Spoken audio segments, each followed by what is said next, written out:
গেছে আর সে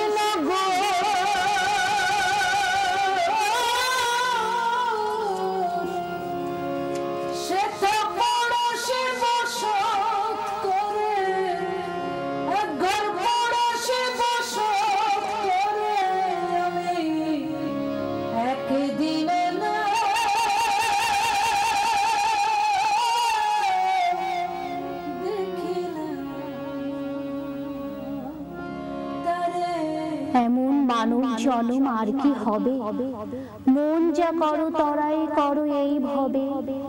অন্তরূপ সৃষ্টি করলেন সাই, শুনি মানবের উত্তম কিছুই নাই। দেব দেবতাগণ করে আরাধনা, জন্ম নিতে মানবে। কত ভাগ্যের ফলে না জানি, মন রে পেয়েছ এই মানব তরুণী। বেয়ে যাও তরায় সুধারায়, যেন ভরা না ডুবে। এই মানুষে হবে মাধুর্য ভজন, তাই তো মানুষ রূপ কঠলেন নিরঞ্জন। এবার ঠকলে আর না দেখি কিনা, অধীন লালন তাই ভাবে, এমন মানব জনম আর কি হবে। সুধী দর্শক, বাংলাদেশের ভেতরে এবং দেশের বাইরে যারা আজকের এই অনুষ্ঠান দেখছেন, তাদের সকলকে আন্তরিক শুভেচ্ছা জানাচ্ছি। লালন স্মরণ উৎসবকে কেন্দ্র করে আমাদের আজকের আলোচনা অনুষ্ঠান এমন মানব জনম। লালন 1774 খ্রিস্টাব্দে জন্মগ্রহণ করেছিলেন এবং 1890 সালে কুষ্টিয়ার ছেউরিয়া গ্রামে মৃত্যুবরণ করেন। বাংলা 1287 পয়লা কার্তিক। আজকে লালনকে কেন্দ্র করে আমাদের আলোচনা অনুষ্ঠানে উপস্থিত আছেন বাংলাদেশের প্রখ্যাত লালন গবেষক, ইসলামী বিশ্ববিদ্যালয়ের শিক্ষক অধ্যাপক ডক্টর আবুল আহসান চৌধুরী। আরও আছেন প্রাবন্ধিক, গবেষক, লেখক অ্যাডভোকেট লালিম হক। আর আছেন যাকে আপনারা সবাই চেনেন এক নামে, নন্দিত শিল্পী, লালন সঙ্গীতের শিল্পী ফরিদা পারভিন। তিনি উপস্থিত আছেন, তিনি আমাদের মাঝে মাঝে গান শোনাবেন। একটু বলতে হয় যে লালন লৌকিক বাংলার প্রধান সাংস্কৃতিক প্রতিনিধি, বাউল সাধনার শ্রেষ্ঠ ভাষ্যকার। প্রচলিত প্রাতিষ্ঠানিক যে ধর্মীয় আচার অনুষ্ঠান, শাস্ত্র, এগুলোকে অস্বীকার করে লালন এক মরমী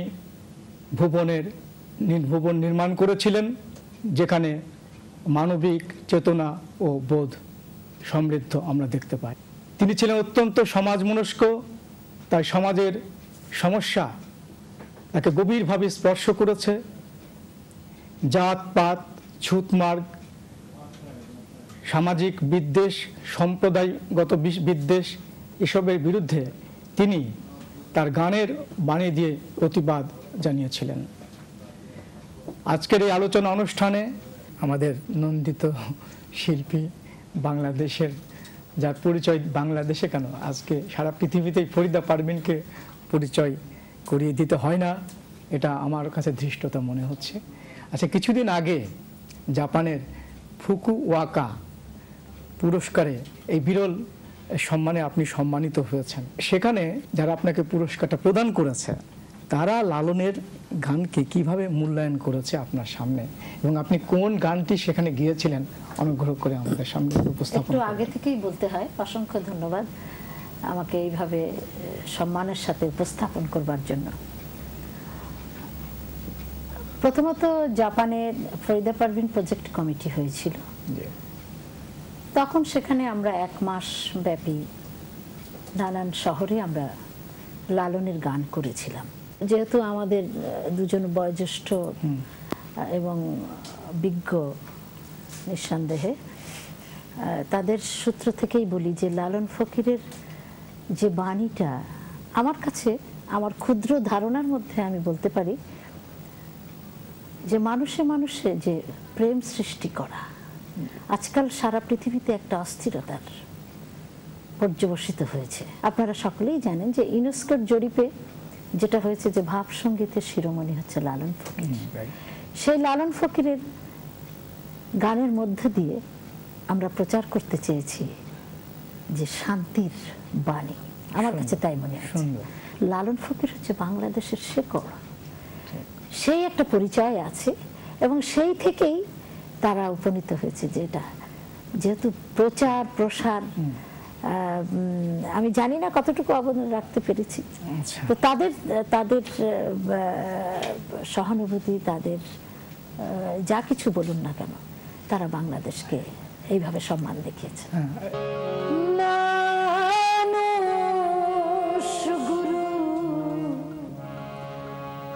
নিষ্ঠা যার ভবে মানুষ গুরু, নিষ্ঠা যার সর্বসাধন সিদ্ধ হয়তো মানুষ গুরু, নিষ্ঠা যার ভবে মানুষ গুরু, নিষ্ঠা যার নদী কিংবা বিল বাওয়ার খাল সর্বস্থলে একই একে জল, একা নামে সাই ফেরে সর্বটাই, একা নামে সাই ফেরে সর্বটাই, মানুষে মিশিয়া হয় ভেদান্তর, মানুষ গুরু, নিষ্ঠা যার ভবে মানুষ গুরু, নিষ্ঠা যার। অনেক ধন্যবাদ। তো আমরা আবার আলোচনায় ফিরে আসছি। অধ্যাপক ডক্টর আবুল হাসান চৌধুরীর কাছে জানতে চাইব, লালনের গানের বাণী মূলত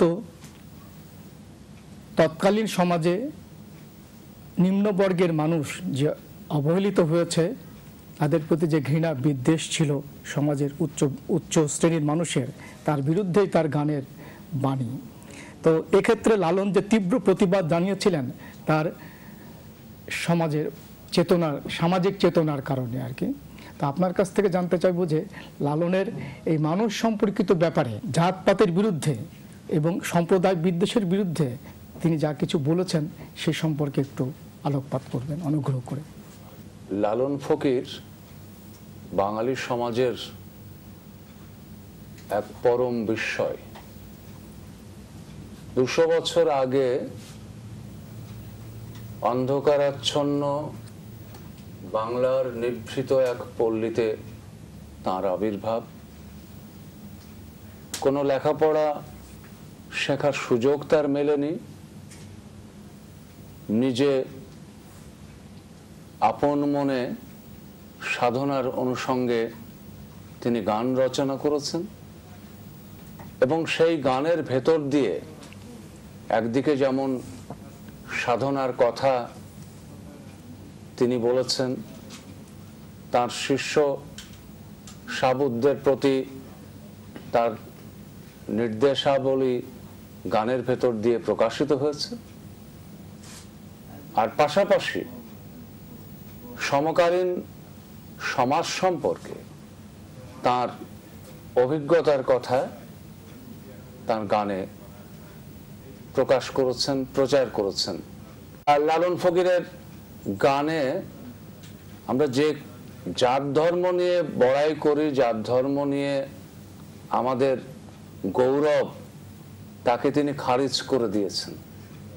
তিনি বলছেন তার একটি গানে, জাত না গেলে পাইনে হরি, কিছার জাতের গৌরব করি ছুসনে বলিয়ে।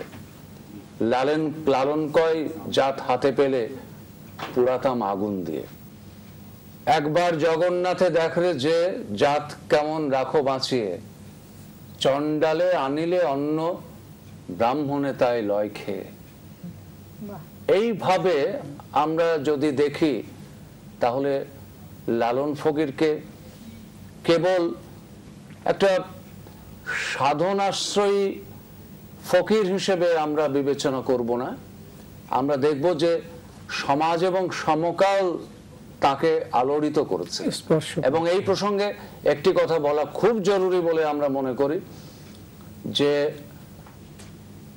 বাংলার নবজাগরণের পথিক বলা হয় রাজা রামমোহন রায়কে। লালন এবং রামমোহনের জন্ম কিন্তু প্রায় একই সময়ে। লালন 1774, রামমোহন 1772। রামমোহন বাংলার নবজাগরণে যে ভূমিকা পালন করেছিলেন তা অত্যন্ত সীমিত ভূমিকা ছিল, কিন্তু লালন নবজাগৃতির যে বার্তা পৌঁছে দিয়েছিলেন সেটি ছিল বৃহত্তর গ্রামীণ বাংলায়। এই তুলনা যদি আমরা করি তাহলে দেখা যাবে যে নিঃসন্দেহে লালন ফকির বাংলার নবজাগরণে একটি ঐতিহাসিক ভূমিকা পালন করেছিলেন।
শুধু দর্শক, এবার আমরা লালিম হকের কাছে যাব। আমরা জানি যে আপনি নিজে সঙ্গীত চর্চা করে থাকেন এবং লেখালেখি করেন। তো আপনার কাছে লালনের গানে মানুষ কিভাবে এসেছে? পৃথিবীর এই ঐশ্বর্যময় বৈভবে একমাত্র মানুষই হচ্ছে তার অঙ্গীকার। কারণ মানুষ ছাড়া পৃথিবীর কোনো কিছুরই মূল্য নেই। স্বয়ং আল্লাহ মানুষকে সৃষ্টি করেছেন তার বন্দনা করবার জন্য। কারণ ঈশ্বরের অস্তিত্বকে একমাত্র মানুষই অবলম্বন করে আছে। অতএব লালন সাঁই যা করেছেন তা কেবল মানুষের মধ্যে তার পরম নিরঞ্জন প্রভুকে আবিষ্কার করবার জন্য করেছেন। বেঁচে থাকার জন্য যে রসদ প্রয়োজন সেই শিকড়ের আস্বাদনের অনুভূতি। সঙ্গীত হচ্ছে আমাদের পরম্পরা জীবনের সাথে অঙ্গাঙ্গিভাবে জড়িয়ে আছে। এই কারণে সেটি আমাদের লোকায়ত শিল্পের সংস্কৃতির ধারক। গানের মধ্যে তিনি এমনভাবে নিজেকে ছড়িয়ে ছিটিয়ে দিয়েছেন, তার আকাঙ্ক্ষাকে ছড়িয়ে ছিটিয়ে দিয়েছেন যা ভাবতেই অবাক হতে হয়। লালনের গানে রয়েছে মূলত মানুষ। অতএব মানুষই হচ্ছে পৃথিবীর একমাত্র আবাদ।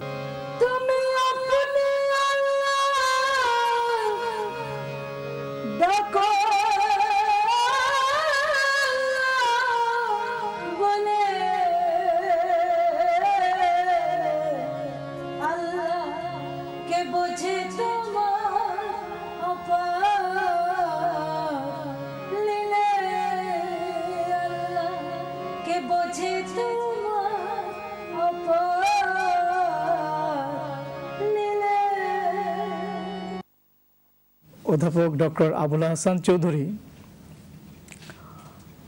আমি জানি যে এই 34 বছর আপনি বাউল তত্ত্ব নিয়ে গবেষণা করছেন এবং শুধু লালনের ওপরেই আপনি আপনার 11টা প্রকাশনা আছে। আপনি কি এই গবেষণাটা কি এখন থামিয়ে দেবেন, কি চলতে থাকবে? এবং আপনি কি তৃপ্ত লালনকে যে আপনি তুলে ধরছেন সারা পৃথিবীর সামনে, এটাকে আপনি তৃপ্ত কিনা? আসলে আমাদের দেশে লালন চর্চা কেবল শুরু হয়েছে। আচ্ছা, আমরা লালনের প্রামাণ্য গানের সংকলনই এতদিন করতে পারিনি। রবীন্দ্রনাথ থেকে মুনসির উদ্দিন পর্যন্ত এরা লালনের গানের আসল গানের রূপ আমাদের চিনিয়েছেন। তারপরেই যারা লালনের গান সংকলন করেছেন, লালনের গানের ভেতরে যে বিষয় কিংবা ভাবের যে বৈচিত্র্য আছে তা অন্য কোনো বাউলের গানে পাওয়া যায় না। আমরা একটি উদাহরণ দিলে বোঝা যাবে যে লালন তার একটি খুব বিখ্যাত গান, বাড়ির কাছে আশিনগর সেথায় এক পড়শি বসত করে। বাড়ির কাছে আশিনগর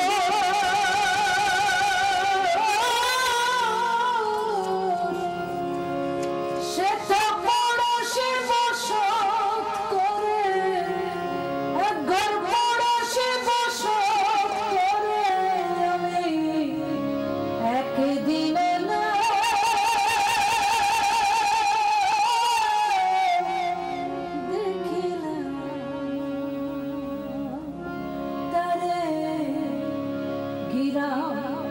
বেড়ে অগাধ পানি,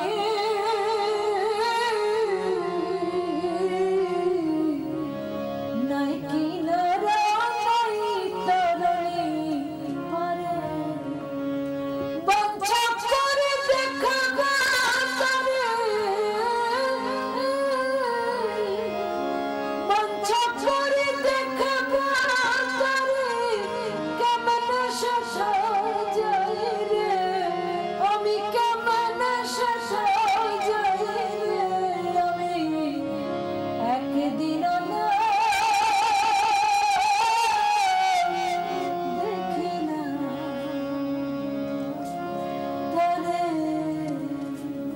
লালিম হকের কাছে জানতে চাইব যে লালনের গানের মধ্যে আমরা আধ্যাত্ম চেতনা দেখতে পাই, এই আধ্যাত্ম চেতনা সম্পর্কে আপনি কিছু। চমৎকার প্রশ্ন, কিন্তু সময় খুব কম।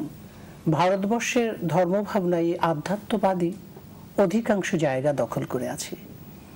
নিশ্চয়ই বিজ্ঞজনেরা জানেন যে সুফিজম ভারতবর্ষে এসেছে, প্রতিষ্ঠা পেয়েছে, বাউল তত্ত্ব ব্যাপ্তি অর্জন করেছে, বৌদ্ধবাদের সহজে এসে মিশেছে। সব মিলিয়ে এই আধ্যাত্মিকতাবাদটা ভারতবর্ষের প্রাণকেন্দ্রে এসে দাঁড়িয়েছে। মানুষের বাঁচা, মরা এবং বেড়ে ওঠার মধ্যে এই আধ্যাত্মবাদটাই সবচেয়ে বেশি শিখরে পৌঁছেছে। একটু আগে সুকণ্ঠী লালন কন্যা ফরিদা পারভিন একটি গান গেয়েছে, মানুষ গুরু নিষ্ঠাজার। এই গুরু কথাটা মানুষকেই আবিষ্কার করেছে। গুরু অর্থ হচ্ছে যিনি মানুষের শরীরের মধ্যে কুল ও কুণ্ডলিনী শক্তিকে জাগান। কুল ও কুণ্ডলিনী শক্তি হচ্ছে মানুষের সেই শক্তি যে শক্তিটা জাগলে ঈশ্বরের অস্তিত্ব, ঈশ্বরের অবস্থান, ঈশ্বরের প্রতি অনুগ্রহ মানুষের বেড়ে ওঠে। এই বাড়ার জায়গাতেই আমরা অবস্থান করছি। অতএব বাউল মতে আধ্যাত্মবাদেরই সাধনা। লালনের গান কেবল গান নয়, এ তো জ্ঞান। এই জ্ঞানের মধ্যে থেকে তিনি একটি মেসেজ আমাদের দিতে চেয়েছেন যে পরম ঈশ্বরের সঙ্গে লীন হও, তার জন্যে ঘটক প্রয়োজন। এখানে ঘটক হচ্ছে গুরু, ভক্ত আর ভগবানে যিনি যোগ ঘটিয়ে দেন।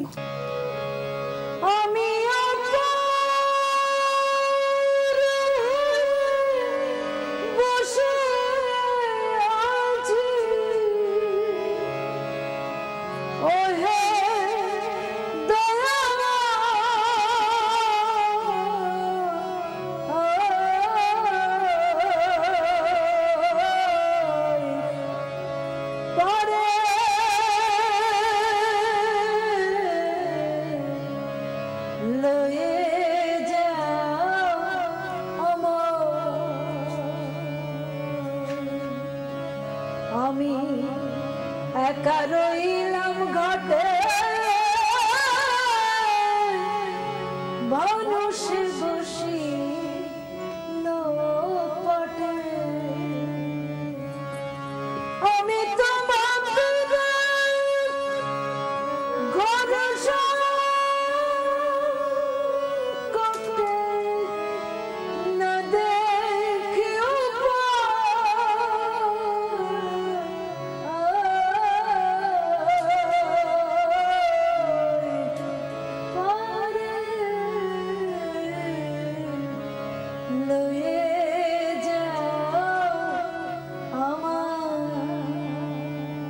প্রিয় দর্শক, আপনারা বিজ্ঞ আলোচকদের আলোচনা শুনলেন, আমাদের প্রিয় শিল্পীর কণ্ঠে লালন সঙ্গীত শুনলেন। এতে আমরা বুঝতে পারলাম যে লালন আজকে আর শুধু বাংলা ভাষাভাষী মানুষদের মধ্যে সীমাবদ্ধ নন, তিনি সারা বিশ্বে ছড়িয়ে পড়েছেন। এবং আজকের এই পৃথিবীতে লালন ফকির তিনি শান্তি, সাম্য, সৌহার্দ্য, সম্প্রীতি ও মানবতার প্রতীক হয়ে উঠেছেন। আজকের এই অনুষ্ঠান যারা দেখেছেন তাদের সকলকে এটিএনের পক্ষ থেকে আমরা ধন্যবাদ জানাচ্ছি। লালন গানের মানুষ ছিলেন, গানের বাণী পৃথিবীতে ছড়িয়ে দিয়েছেন, তার মানুষের বাণী ছড়িয়ে দিয়েছেন। তো আমরা ফরিদা পারভিনের কণ্ঠে গান শুনতে শুনতে আমাদের এই অনুষ্ঠান শেষ হবে। একটা বাধা লেগে খোঁজায়, কখন জানি উড়ে যায়, হাজার আড়া পেলে দেশে পাখি